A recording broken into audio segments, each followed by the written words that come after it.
né? E outra coisa, que também era outro ponto que a gente tá falando. A mulher, ela precisa aprender de gestão. Sim, Porque importantíssimo. naturalmente a gente quer o quê? A gente quer ter nossos filhos, nossa família, ter um emprego legal, mas colocaram no nosso inconsciente que a gente não pode ter empresa, ou se a gente for empresária, nossa família vai ficar de lado, que não consegue alinhar as duas coisas. Então, colocaram isso no nosso inconsciente, que termina que muita mulher fica travada. Mas o que eu entendo, né? E o que eu vejo com essa quantidade de mulheres que eu atendo? Que tudo que elas não sabem é gerir seus negócios. E aí, onde traz também você com sua sabedoria, que a gente entende que gerir negócio é saber ser líder, é saber vender nosso produto, é ter estratégia de marketing, ter estratégia de vendas, e ainda assim ser uma ótima mãe, ser uma ótima mulher.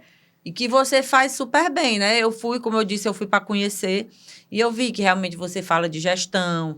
Tem um momento lá que o seu marido também entra falando da parte financeira, né? Que é legal. Que eu até me identifiquei porque nas nossas empresas, o Nelson, meu esposo também, ele fica muito nessa parte financeira.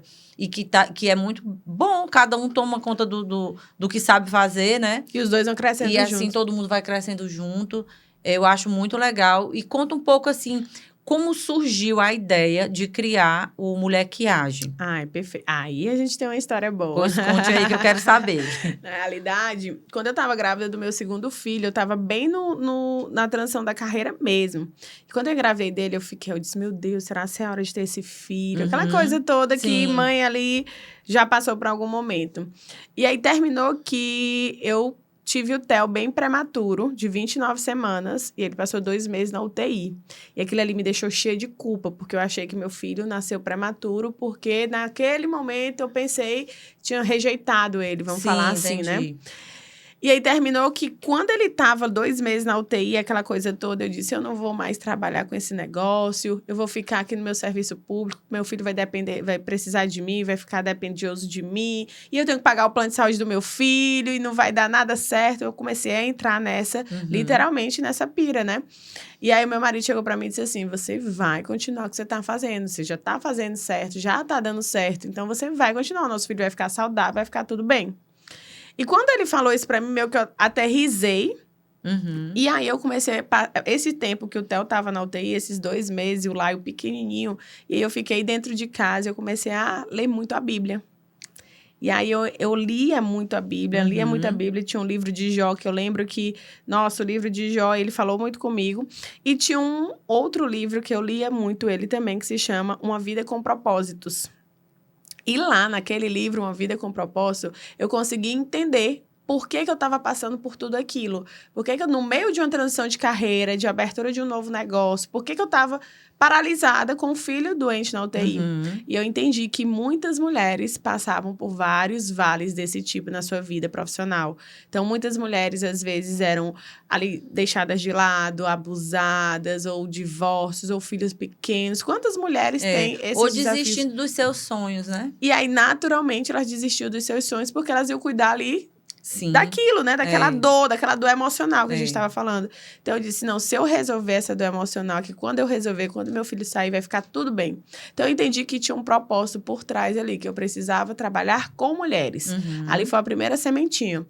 E aí, depois que eu saí, que meu filho saiu da UTI, que ficou tudo bem, eu voltei aos meus atendimentos. Então, eu voltei aos meus atendimentos, eu fiz o meu primeiro grupo de mulheres.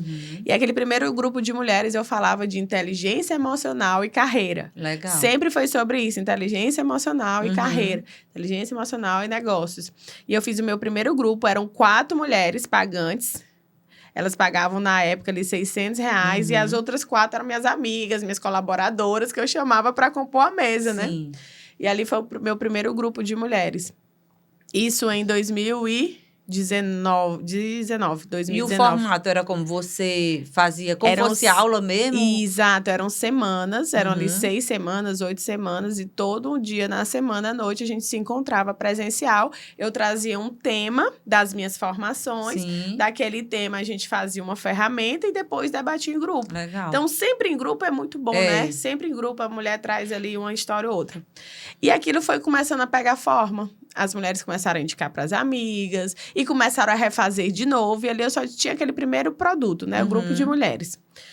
E aí, quando começou a tomar forma, eu percebi que aquelas mulheres queriam mais de mim. Elas queriam agora que eu ensinasse elas a falar em público.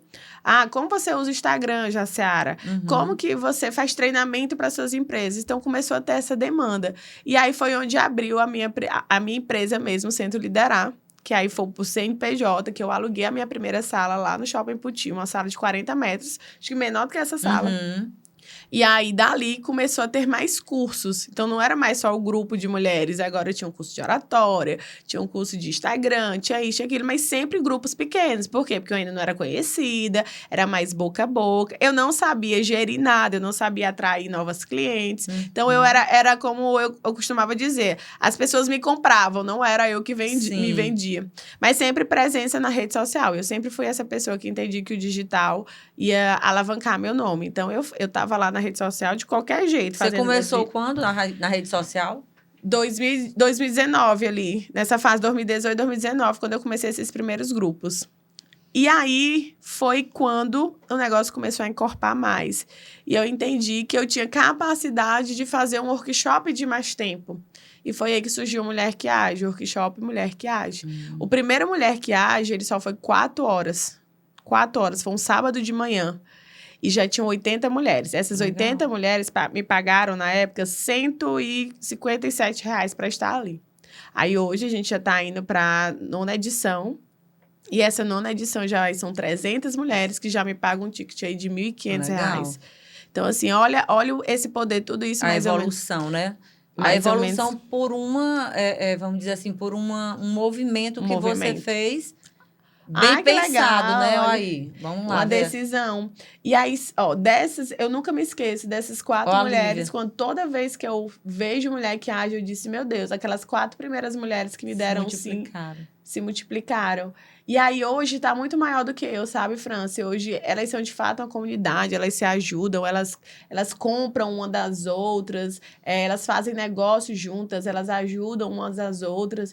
Tá bem maior que eu, a nossa comunidade tá muito forte. E, assim, eu fico muito feliz, porque antes eram mulheres que estão ali em procura de inteligência emocional. Hoje já são grandes empresárias, já são médicas, psicólogas. Eu tenho muita psicóloga que senta pra me escutar. Então, assim, quando eu vejo uma psicóloga sentando pra me escutar, eu digo, a gente transcendeu essa história do coach. Passou. Tipo, passou, né? Tá Porque passado. realmente os psicólogos não eram... E entram na minha mentoria, sabe? E ali, por quê? Porque como você tá falando, não é só Elas percebem que não é... Só sobre mentalidade, sobre aquilo, né? Não é uma mentira, né? O que eu vivo, de fato. E hoje eu tenho, assim, o prazer de levar pra cima do palco também o meu time, o time que faz isso acontecer. Hoje a gente tem um grupo de empresas que não é só o Centro Liderar. A gente tem loja do varejo, né? A gente tá caminhando aí pro atacado. E somos mais de... Olha o meu marido ali, a carinha dele olhando. E aí, hoje, somos um time de 40 pessoas. E quem faz o meu evento é só o meu time. Não contrato ninguém de fora, contrato ali o pessoal do audiovisual, mas quem faz a organização é o meu time.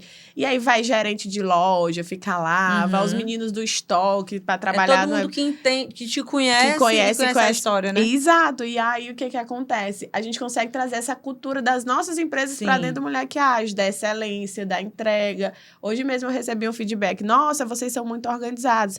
Mas é porque a gente trabalha isso de uma forma muito forte. É muito legal. Então, falando de empresa, vamos lá falar de cultura, como você acabou de falar.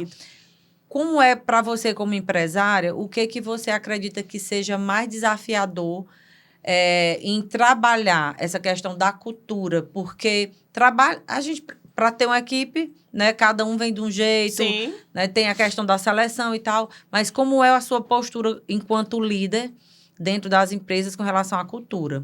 O que eu acho mais desafiador na implementação de cultura é fazer as pessoas acreditarem que elas podem mais. Então, as pessoas, elas vêm acostumadas a um mercado, que, querendo ou não, o nosso mercado piauiense, teresinense, é estudo ruim, sim. As pessoas, elas não têm esse movimento para estudar, né, para se capacitar. Então, nós temos uma escola interna de capacitação. E as pessoas, às vezes, elas não estão prontas para receber a própria capacitação, sabe? E aí a gente tem que ficar instigando. Vai, vem, vamos lá, vocês conseguem. Por quê? Porque a gente entende que quanto mais pessoas capacitadas, maior a empresa será. Melhor a empresa fica, né? Exatamente. Então, eu também acredito muito nisso. A gente sempre busca também ficar cutucando Sim. e oferecendo, né, coisas. Aqui mesmo, nesse novo negócio, né, que é o nosso podcast. Todo dia eu tô buscando me inteirar das coisas, das novidades, escutar alguém que tá lá na frente, que tá maior. E aí eu trago os meninos também, bora lá, bora escutar isso. Porque é isso, né? Mas tem pessoas que realmente elas não têm essa vontade toda de evoluir. Isso. Você que está vendo e gosta desse tipo de conteúdo, clica no botão de se inscrever e ativa o sininho para não perder nenhum episódio do Elas Têm Poder.